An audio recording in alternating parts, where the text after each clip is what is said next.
Assalamualaikum warahmatullahi wabarakatuh. Saya Ihza Zami Akbar, NIM 1905036088. Kali ini saya akan menjelaskan materi tentang pasar modal syariah. Pengertian pasar modal. Pasar modal yaitu kegiatan yang berkaitan dengan penawaran umum dan perdagangan efek perusahaan publik yang berkaitan dengan efek yang diterbitkannya, serta lembaga dan profesi yang berkaitan dengan bursa efek syariah. Penerapan prinsip syariah di pasar modal syariah bersumberkan pada Al-Quran sebagai sumber hukum tertinggi dan hadis Nabi Muhammad.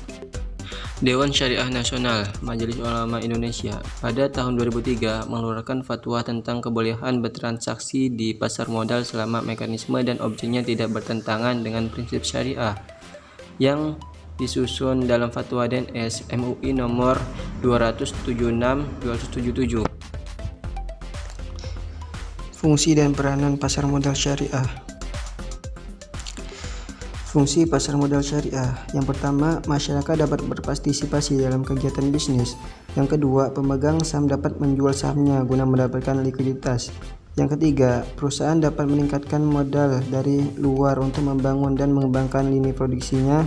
Yang keempat, memisahkan operasi kegiatan bisnis dari fluktuasi. Yang kelima, investasi ekonomi dapat ditentukan oleh kinerja kegiatan bisnis. Yang keenam, meningkatkan aktivitas perekonomian umat Islam. Peranan pasar modal syariah. Pasar modal memiliki peran penting bagi perekonomian suatu negara. Begitu juga dengan pasar modal syariah di Indonesia. Pasar modal di Indonesia dikelola oleh Badan Pengawas Pasar Modal atau BAPEPAM. BAPEPAM memiliki kewenangan melakukan pembinaan, pengaturan, serta pengawasan pasar modal di Indonesia.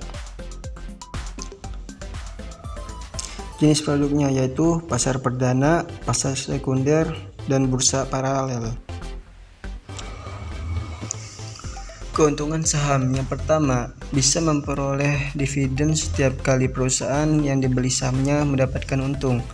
Yang kedua, mendapat capital gain dari nilai saham yang dimiliki. Capital gain ini dapat diperoleh jika menjual saham tersebut dengan harga yang lebih tinggi daripada saat membelinya. Resiko saham yaitu capital loss, resiko likuiditas, dan resiko kebangkrutan. Keuntungan obligasi yaitu yang pertama, dari kepemilikan obligasi bisa mendapatkan bunga yang dibayarkan tiap jangka waktu kesepakatan. Yang kedua, dapat mengincar keuntungan dengan menjual surat utang tersebut saat nilai pasarannya tengah menanjak. Resiko obligasi yang pertama, capital loss, kedua, likuiditas, ketiga, kebangkrutan. Keuntungan dan risiko reksadana. Keuntungan dan risiko dari reksadana tidak ada bedanya dengan keuntungan dan risiko yang mungkin Anda alami jika membeli saham maupun obligasi. Namun yang membedakannya, segala keuntungan dan risiko tersebut ditanggung bersama pemodal-pemodal lainnya sehingga nilainya tidak terlalu besar.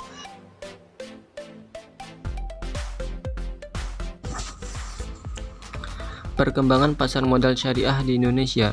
Yang pertama, pasar modal syariah Indonesia masih menjadi yang paling inovatif dan satu-satunya di dunia yang memiliki produk terlengkap dan mengintegrasikan investasi syariah di pasar modal serta filantropi Islam.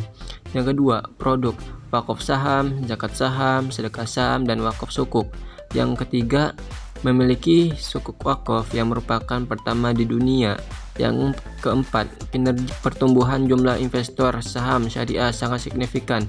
Yang kelima, dalam 4 tahun terakhir, jumlah investor saham syariah di Indonesia meningkat 536% per Agustus 2020. Investor saham syariah telah mencapai 78.199 investor atau sekitar 5,9% dari total investor saham Indonesia. Gambar ini merupakan peta persebaran jumlah kepemilikan reksadana syariah berdasarkan wilayah. Saat ini tercatat jumlah investor di pasar modal hingga Juni 2020 mencapai 2,9 juta, sedangkan untuk investor di reksadana mencapai 2,1 juta.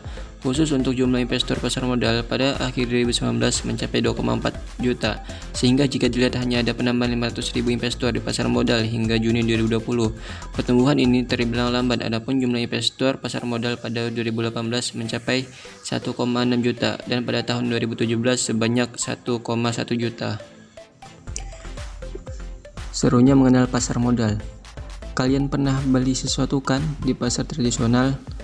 Kalau iya, berarti kalian sudah melakukan transaksi jual beli. Nah, ini nggak ada bedanya dengan pasar modal. Di pasar modal juga terjadi transaksi jual beli, tapi dijual adalah surat berharga yang diterbitkan perusahaan atau pemerintah yang butuh modal usaha.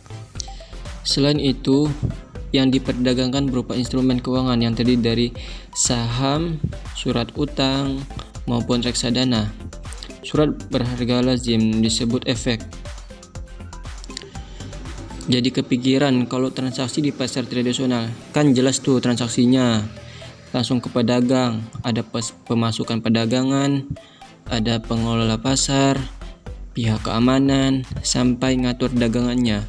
Lah, kalau pasar modal, kalau kita sebagai investor mau transaksi jual beli efek difasilitasin di bursa atau dikenal PT Bursa Efek Indonesia, perlu dicatat, kita nggak bisa melakukan transaksi langsung karena ada broker yang jadi perantara.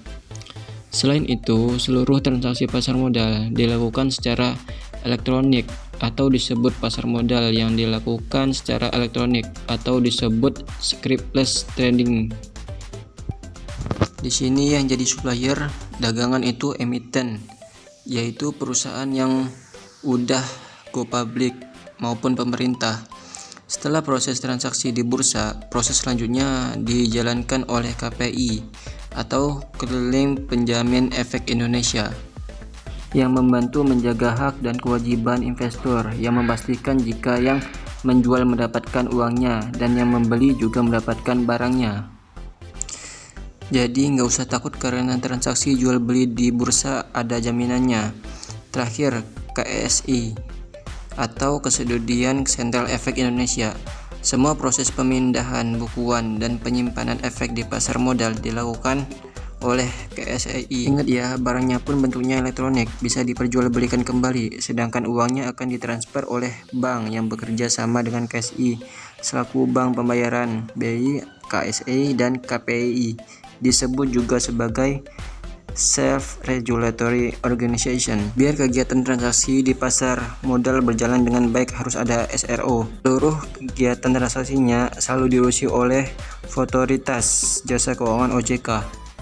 Menarik banget kan guys? Siapapun bisa berinvestasi aman dan nyaman loh. Yuk mulai jadi investor di pasar modal. Sekian dari saya. Terima kasih. Wassalamualaikum warahmatullahi wabarakatuh.